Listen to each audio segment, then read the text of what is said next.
watched a man walk down before you called him a man. We are back with the sound of Bob Dylan on this Sunday morning. This performance of Blowin' in the Wind is from March of 1963, when Dylan was just 21 years old. And if you think that is young, wait until you hear some of these stories from our next guest. Louie Kemp has known the man we know as one of the world's great singers, songwriters, since he was just a kid at camp with a guitar. Louie is the author of a new book titled Dylan and Me, 50 Years of Adventures. Thank you for being here with us today. My pleasure. So you meet at camp and you meet Bobby Zimmerman. That's right, Bobby Zimmerman. That's my friend, by the way. Yeah. Not Bob Dylan. And what was he like as a kid? He was always rambunctious. He was always up to go the opposite way. You know, if the counselor said you got to be here at so and so time, Bobby said, let's go do this. You know, so he was always up for mischief and always figuring out ways to do his own thing. And playing the guitar back then. He came to camp at 12 with his guitar. See that picture right there? Absolutely. That's him at camp when he came with the guitar. Did you have a sense at that young age this guy was special and had a talent that might be just a standard camper strumming the guitar? So he told me all the time, and all the other kids, I'm going to be a rock and roll star. He knew. Okay. He knew. That was his mindset. Yeah. And he was determined to make that happen.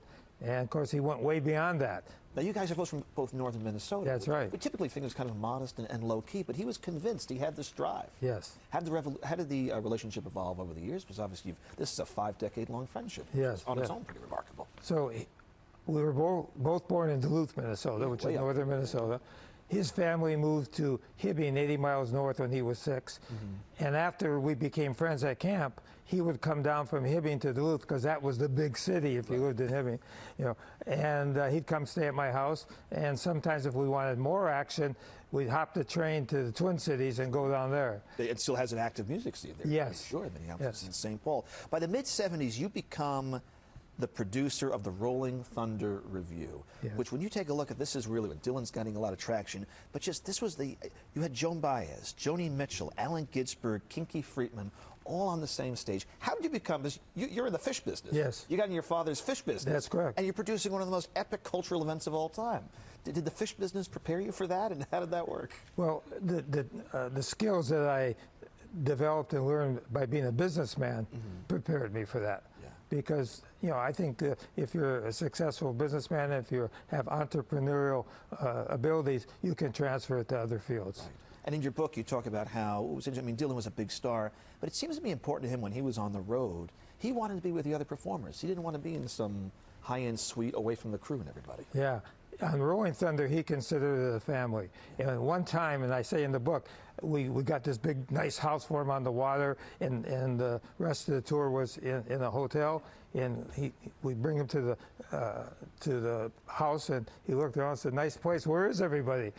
And we said, "Well, the rest of the tour is at the hotel." He said, "That's where I want to be." He eventually he did come to New York. He was living down the Village at Dougal Street. Yes. And you talk about how, today we live in a world of fame where every little thing is analyzed on social media. But even back then, people were going through his garbage. Yes. And he took that in stride, though. Yeah, well, he didn't hold by any of that. He just shrugged it off. He thought it was ridiculous.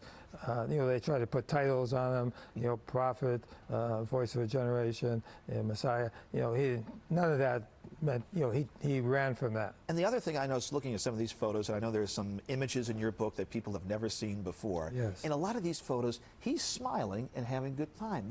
And typically, though, when we see his album covers, he is, to use the word, stoic.